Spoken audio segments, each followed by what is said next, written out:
مدحت شلبي هيرد ويقول ايه بعد ما الكابتن اسامه حسني طلع تاشيره الكابتن محمود الخطيب لامريكا؟ هنا مدحت شلبي هيرد ويقول ايه بعد الكلام اللي قاله امبارح؟ مدحت شلبي امبارح طالع يشكك ويقول ان الكابتن محمود الخطيب بيدعي المرض، طالع يشكك ويقول لك ان الكابتن محمود الخطيب ما قدرش يسافر امريكا عشان الامريكا ما طلعتش التاشيره للكابتن محمود الخطيب اللي هو يسافر مع النادي الاهلي في كاس عالم الانديه. هل ده كلام يعقل؟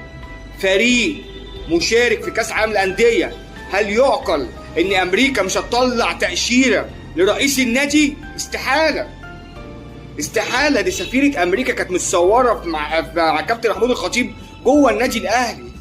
هل يعقل ان امريكا ترفض تدي تاشيره لرئيس نادي؟ استحاله، كلام لا يعقل. ازاي يا كابتن مدحت طالع تتهم الكابتن محمود الخطيب ان هو بيدعي المرض؟ ازاي يا راجل؟ ده انت بتقول ان هو كان صديق عمرك، بتقول ان انت دخلت بيته وكلت عيشه وملحه. يا راجل كلت عيشه وملحه وطالع تتهم الراجل بالكذب وطالع تقول ان هو بيدعي المرض؟ يا راجل حرام عليك، ده انت بالغ من العمر 81 سنه. 81 سنه يعني اكيد مريت بازمات صحيه كبيره، مريت بازمات صحيه قعدتك في السرير ونطقت الشهاده، يعني عارف يعني ايه مرض؟ ربنا ما يكتبه على حد ويشفي كل مريض. طالع تقول ان الكابتن محمود الخطيب بيدعي المرض؟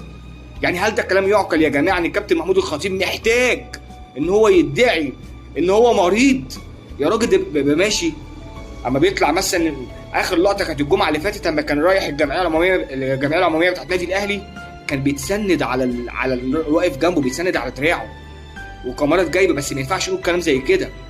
الراجل تعبان فعلا، الراجل والله العظيم نفسه يقعد في البيت مع اسرته، بس هو عشان حبه للنادي الاهلي وللجماهير اللي بتقوله لا يا كابتن خليك معانا. يا راجل ده في بنت جابتها الكاميرات يوم الجمعه اللي فاتت، عامله له صوره مع كابتن صالح سليم الله يرحمه ومع الكابتن حسن حمدي، بتقول له يا كابتن الخطيب ما تسيبناش، النادي عايزك، جماهير النادي عايزاك.